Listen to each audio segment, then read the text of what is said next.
Rays hosting the Orioles. The Orioles are minus 164 on the money line. The Rays are plus 138. The over-under is 7.5 runs.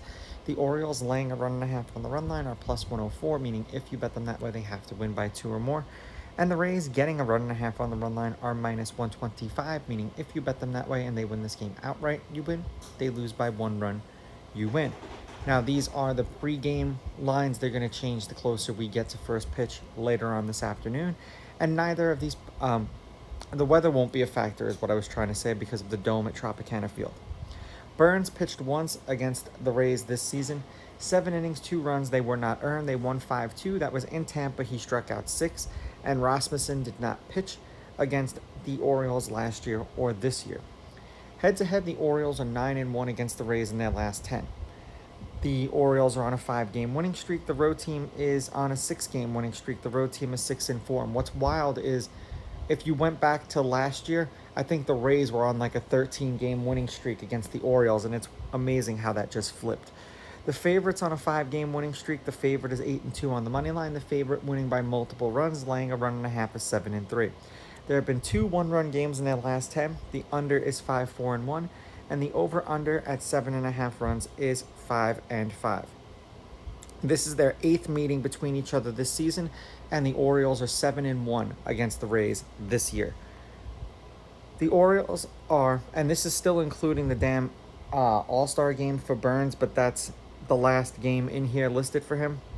5 innings pitched, 4 hits, 2.2 runs, 2 of which were earned, 4.4 strikeouts, 2 walks, 0.6 home runs. He did give up 1 in his last start.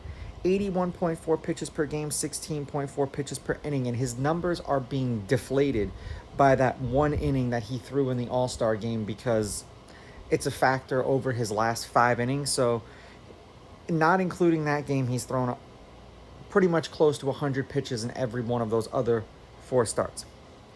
The Rays have not confirmed Rasmussen yet, and I think it's probably going to be a bullpen game for them. The Orioles are 6-4 in their last 10. The over is 7-3. They're 2-2 in their last 4. 7 runs, 10 runs, 13 runs, and then 5 runs. 2 runs in a loss, 7 runs in a win, 6 runs in a loss, and then 4 runs in a win. For the Rays, they are 5-5 in their last 10. The under is 7-3 in their last 10, and they are 1-3 in their last 4. 7 runs, 10 runs, 5 runs. 3 runs in a loss, 2 runs in a loss, 6 runs in a win, 1 run in a loss. Now, to me, this is an interesting kind of scenario. I understand the Orioles are on the road. That's why they're not as heavy of a favorite as what they are. But they're on a 5-game winning streak, and they are 9-1 against the Rays in their last 10. Why are they only minus 164 with Burns on the mat? It doesn't make sense. I will take the Orioles with the money line. I will take the Orioles laying the runs. And I'm going to lean over just because I have one of those funny feelings. These are just my picks. If you disagree, please go with your gut, and please bet responsibly.